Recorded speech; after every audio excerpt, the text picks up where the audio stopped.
Sir ఇప్పుడు ఇక్కడున్న ఈ దీనిలోంచి మీరు దీన్ని ఒక ఆశయంగా తీసుకుపోదాం నేను చెప్పాను. అయితే దీని ఎండ్ ఒకటి ఉంటుంది కదా, కుర్చీ. ఆ కుర్చీని ఎక్కడానికి మీకు మెట్లు ఎలా కనిపిస్తున్నాయి? మెట్లు బ్రహ్మాండంగా కనిపిస్తున్నాయి. మార్గం చాలా క్లియర్గా ఉంది. ఓకే, మార్గం క్లియర్గా, ఎప్పుడైతే మార్గం క్లియర్గా ఉంటుందో మనం ఆ దిశగా వెళ్ళగలం. మార్గం ఏంటంటే ప్రజలను ఆ కుర్చీ మీద కూర్చోబెట్టాలి. మాకు గ్రామ సర్పంచులు ముఖ్యం, సీఎం ముఖ్యం కాదంటాను నేను. మరి కావాలిగా, మరి ప్రభుత్వం నిధులు వాళ్ళకి ఇవ్వకుంటే ఏం చేస్తారు పాపం?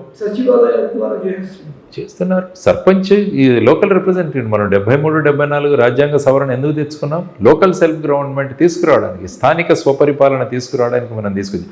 అందుకనే జై భారత్ నేషనల్ పార్టీ చెబుతోంది మాకు సర్పంచులు ముఖ్యం. జై భారత్ నేషనల్ సచివాలయాలు ఉంటాయి కదా, సచివాలయాలు. కానీ ఎవరు నడుపుతారు దీన్ని? సర్పంచ్ నడుపుతాడు. వాలంటీర్ నడపడు, వార్డ్ సెక్రటరీ నడపడు.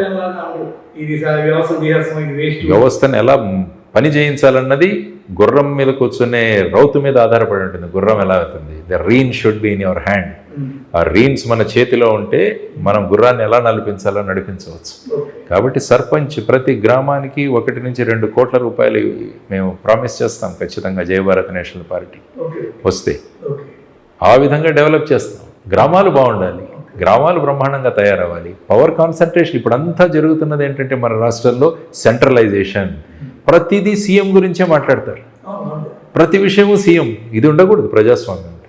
ప్రజాస్వామ్యంలో ఎవరి భూమికి వాళ్ళు పాటించారు. అసెంబ్లీ నడపాలి, మీరు చట్టాలు చేయాలి, అది మీ బాధ్యత.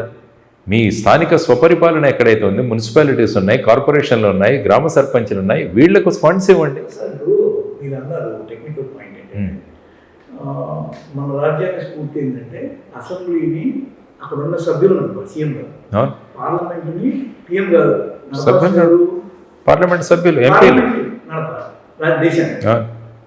కానీ పెట్టిన రూల్స్ ఏమో, ఇప్పుడు నాకు రాజ్యసభలో మీరు నాకన్నా 4 సార్లు ఛాన్స్ వచ్చింది హోదాని అడగడానికి.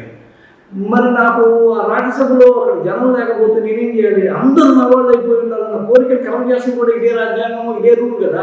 ఈ డిఫరెన్సియేషన్ని మనం ఎలా అర్థం చేసుకోవాలి? అదే దురదృష్టకరం. అందుకనే అంబేద్కర్ గారు, మళ్ళా అంబేద్కర్ గారి మీదకి వస్తాను. ఆయనే అన్నాడు, రాజ్యాంగం మొదలుపెట్టినప్పుడు ఆయన ఏమన్నాడంటే, వ్యక్తి పూజ అన్నది మీ మతంలో ఉంటే అది మిమ్మల్ని మోక్షానికి తీసుకెళ్తుంది. అంటే ఒక భగవంతుని నమ్ముకొని పూజ చేసుకుంటే మిమ్మల్ని మోక్షానికి తీసుకువెళ్ళచ్చు.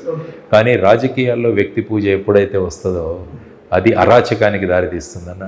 ఇప్పుడు ఎక్కడ చూసినా చూడండి వ్యక్తి పూజ జరుగుతుంది. కాబట్టి మనం ఏమంటున్నాం అంటే ప్రజలకు ఈ వ్యక్తి పూజ రాజకీయాల నుంచి మనం బయటపడాలి. ప్రతి ఎమ్మెల్యే కూడా వాళ్ళ భూమికను వాళ్ళు నిర్వహించాలి, ప్రతి సర్పంచ్ వాళ్ళ భూమికను నిర్వహించాలి. ఆ విధంగా జై భారత్ నేషనల్ పార్టీ ఆలోచిస్తుంది.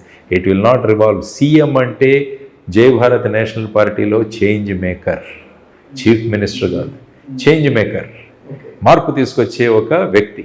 ఆ విధంగా మనం ముందుకు వెళ్ళబోతున్నాం అన్నమాట. మీరు జనసేనలో ఉన్నారు, జనసేన మీద ఉన్న కులముద్ర కూడా మీకు తెలుసు. ఇప్పుడు 2, 3 అయినాయి, రెడ్డి, కమ్మ, వెలమ, 3 పాలిత కులాలు అయినాయి. ఇంతకుముందు ఎవరున్నారు ఏందో ఇప్పుడైతే రన్నింగ్ అయిపోయింది. రెడ్లు, కమ్మలు, వెలమలతో పాటు కాపులు. ఇప్పుడు పెద్ద గొప్ప గొడవగా ఏం నడుస్తుందంటే మాకెప్పుడు మేమెత్త, మాకంతా ఇది. ఈ పాయింట్ ఆఫ్ వ్యూలో కాపులు ఎందుకు రాజకీయంగా వెనకబడ్డట్టు మీరు అనుకుంటున్నారు? టాప్ చైర్లో కూర్చోవడం ఎప్పుడు, ఎందుకంటే సామాజిక వర్గాల కన్నా సమాజం చాలా ముఖ్యం. ఎందుకంటే ఏ పార్టీ కూడా ఒక సామాజిక వర్గం వల్ల అధికారం చేజిక్కించుకోలేదు. అందరూ కలవాలి, అందరూ కలిసినప్పుడే అందులో ఎవరు ప్రజా సమస్యలను రిప్రజెంట్ చేస్తారో వాళ్ళు ఆ కుర్చీలో వెళ్ళి కూర్చుంటారు. జస్ట్ మనం ఆ సామాజిక వర్గానికి చెందినంత మాత్రాన మనం ప్రజల్లో ఆ యాక్సెప్టెన్స్ అని తీసుకురాగలగాలి. స్టేట్స్మెన్షిప్గా ఈ లీడర్ బాగుంటాడు అన్నది అందరూ అనుకోవాలి. ఒక సామాజిక వర్గం అనుకుంటే అవ్వదు. ఎప్పుడైతే మీరు అందరినీ కన్విన్స్ చేస్తారో ఇవి బయటికి తీసుకొస్తే అప్పుడు ఆ విధంగా ముందుకు వెళ్ళవచ్చు. సార్, ఈ రోజున మోడీ అనే ఒక పెద్ద జీవితంటి పర్సనాలిటీ, పవన్ అని ఒక సీటు కూడా లేని ఒక పర్సనాలిటీ, మనం కూడా అన్నాడు, నేను ఏ వార్డు మెంబర్గా కూడా గెలవకుండా పోయి ప్రధాని గెలుస్తున్నా అంటే మీరు ఆ పవర్ వాళ్ళు ఏం గుర్తించారు, అక్కడ వెనకున్న 29% కాపు ఓటు బ్యాంకును గుర్తించారు. మరి ఇంత ఐకానిక్గా అతను వెళ్తున్నప్పుడు కాపులు ఈయన వెంట ఎందుకు లేనట్టు? వాళ్ళకి మళ్ళీ కోరిక కూడా ఉంది, ఏది మనం ఎప్పుడు సీఎం కావాలి. కొందరు అయితే కాపు సంఘాలు ప్రకటిస్తారు, మా వాళ్ళని ఎవరు సీఎం చేస్తారో వాళ్ళని మేము సపోర్ట్ చేస్తాం, అది ఏ పార్టీ అయినా. నేను మళ్ళా స్పష్టంగా చెప్తాను, ఏ ఒక్క సామాజిక వర్గం కూడా అందరి సహకారము లేకుండా మోడీయే గుర్తించాడు, బీజేపీయే గుర్తించింది, ఇక్కడ ఇతని వెనక ఇది ఉంది కాబట్టే మేము ఇతన్ని కలుపుకోబోతున్నాము. ఎలక్షనీరింగ్ ఇతనికి తెలియకపోయినా, ఇతని పార్ట్ టైమర్ అయినా అంటే ఒక హై ఎండే గుర్తిస్తుంది. ఏమని? కులము వాళ్ళు లేరు, కులము మతము లేకుండా లేదు. ఈ క్రమంలో వీళ్ళు మార్చుకోవాల్సింది ఏమైనా ఉందా? మాకు అధికారం కావాలి, కులానికి రాజ్యాధికారం కావాలి. ఒకటి అనుకుంటే అవ్వదు, అందరినీ కలుపుకొని వెళ్ళగలగాలి. నేను ఎప్పుడు అదే చెప్తాను, సామాజిక వర్గాలు కాదు సమాజం చాలా, సమాజంలో ఉన్న అన్ని వర్గాలు కలిసినప్పుడే మనకు ఓటింగ్ వస్తుంది. ఏ ఒక్క సామాజిక వర్గం కూడా అందరినీ కలుపుకొని వెళ్ళగాలి. నేను ఎప్పుడు అదే చెప్తాను, అందరినీ కలుపుకొని వెళ్ళగలిగే సమాజాన్ని మన వెంట తీసుకునే ఆలోచనలు మనలో ఉండాలని నేను ఎప్పుడు చెప్తాను.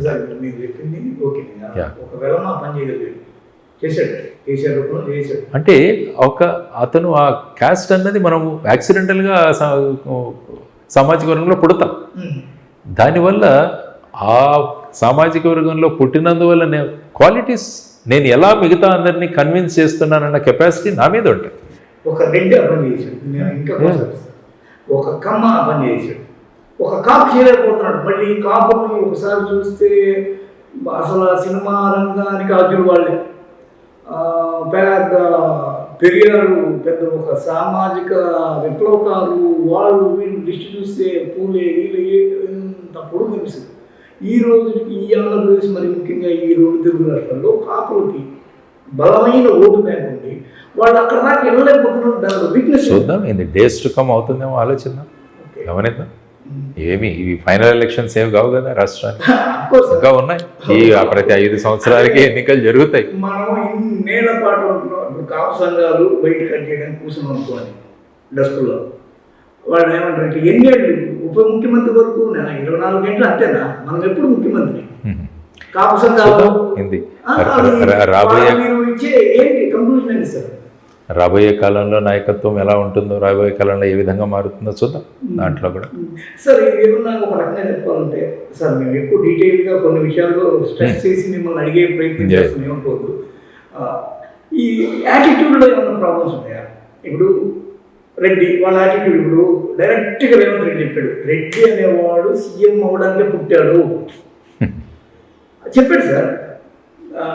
ఇకపోతే కమ్మ వాళ్ళకు ఒక స్టాండ్ ఉంది, వాళ్ళు మాట్లాడుకునే కుల సంఘాల్లో ఉన్న మీటింగ్లు వాటిలో మాట్లాడుకుంటే దానిలో ఉండాల్సిన అంతా ఉంది. మనవాళ్ళు ఇప్పటి వరకు ఉన్నది ఒకడు అది కూడా అతను కూడా వెళ్ళిపోయాడు. మన కుల మంత్రి వాళ్ళకి ఆ కులం మీద ఒక ఇది ఉంది, ఇంటెన్షన్. అలాంటి యాటిట్యూడ్ కాపులలో లోపించింది, ఇప్పటికి వచ్చింది, కానీ అది ఎందుకు వర్కౌట్ కావట్లేదు చూద్దాం. సాధారణంగా ఏంటంటే సంఖ్యాబలం ఎక్కువ ఉన్నప్పుడు ఐక్యత తక్కువ ఉంటుంది. ఇది జనరల్గా మనం చూస్తాం. మెజారిటీలో ఐక్యత తక్కువగా ఉంటుంది, మైనారిటీలో ఐక్యత ఎక్కువ ఉంటుంది. సో అది మనం ఎక్కడ వెళ్ళినా చూస్తున్నాం. కాబట్టి ఏంటంటే ఒక నాయకత్వం దిశగా మనం తీసుకెళ్ళేది అందరి యాక్సెప్టెన్స్ని కనుక మనం పొందగలిగితే ఎవరైనా అవ్వగలరు. ఐ మీన్ నాట్ నెసర్లీ వీళ్ళెవరు, ప్రతి వ్యక్తి ఏ విధంగా ఐకమత్యంగా అందరినీ వెంట తీసుకువెళ్ళే ఆ ఆలోచన పరులు ఉన్నప్పుడు ఎవరైనా వెళ్ళొచ్చు. ఫైనల్గా ఏంటంటే ప్రజా సమస్యలను మేము ఎలా తీరుస్తాం, నాట్ నేను ఈ సామాజిక వర్గం కాబట్టి నేనే అవ్వాలి అన్నది కాకుండా అలా అది అన్ఫార్చునేట్.